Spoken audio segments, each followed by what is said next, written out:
ਬਾਈ ਜੀ ਉਹਨੇ UC model bullet ਲੈ ਕੇ ਆਇਆ ਸੀ ਆਪਣੇ ਕੋਲ ਖਿਦਰਾਬਾਦ ਦੇ ਨੇੜੇ ਪਿੰਡ ਪੈਂਦਾ। ਕਿਹੜਾ ਪਿੰਡ ਪੈਂਦਾ ਬਾਈ ਜੀ? ਸਲੇਮਪੁਰ ਕਲਾਂ ਜੀ। ਸਲੇਮਪੁਰ ਕਲਾਂ ਪਿੰਡ ਪੈਂਦਾ ਜੀ ਖਿਦਰਾਬਾਦ ਕੋਲ।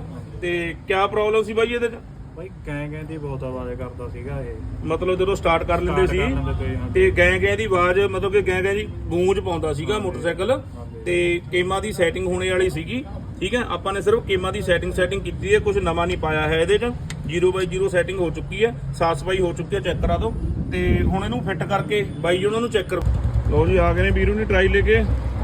ਪੁੱਛਦੇ ਆ ਵੀਰੋ ਉਹਨਾਂ ਦੇ ਕਿਆ ਪ੍ਰੋਬਲਮ ਸੈੱਟ ਹੈ, ਜਿਹੜੀ ਪ੍ਰੋਬਲਮ ਲੈ ਕੇ ਆਏ ਸੀ ਵੀਰ। ਤਾਂ ਚੈੱਕ ਕਰੋ ਪਹਿਲਾਂ ਤਾਂ ਆਵਾਜ਼ ਚੰਗੀ ਨਾ। ਹਾਂਜੀ ਵੀਰੇ ਕਿੱਦਾਂ ਹੋਇਆ ਦੱਸੋ ਜੀ? ਵਧੀਆ ਕੰਮ ਹੋਇਆ ਜੀ ਐਨ। ਕਿੱਦਾਂ ਜਿਹੜੀ ਗੈਂ ਗੂੰਜ ਦੀ ਹਟ ਗਈ ਕਿ ਨਹੀਂ? ਹਾਂਜੀ ਬਿਲਕੁਲ ਹੈ ਜੀ। ਓਕੇ ਹੋ ਗਿਆ? ਓਕੇ। ਪਿਕਅਪ ਦਾ ਪਿਆ ਹਾਂਜੀ ਪਹਿਲਾਂ ਨਾਲੋਂ ਫਰਕ ਹੈ ਜੀ। ਫਰਕ ਹੈ? ਹਾਂਜੀ ਚਲੋ ਕੋਈ ਨਾ, ਚਲਾਓ ਮੇਰਾ ਵੀਰ ਹਨਾ। ਜੇ ਕੋਈ ਹੋਰ ਕੋਈ ਦਿੱਕਤ ਬਾਜੀ ਲੱਗੀ ਆਪਾਂ ਦੇਖ ਲਾਂਗੇ ਹਨਾ। ਚਲੋ ਠੀਕ ਹੈ ਵੀਰੇ, ਓਕੇ, ਥੈਂਕ ਯੂ।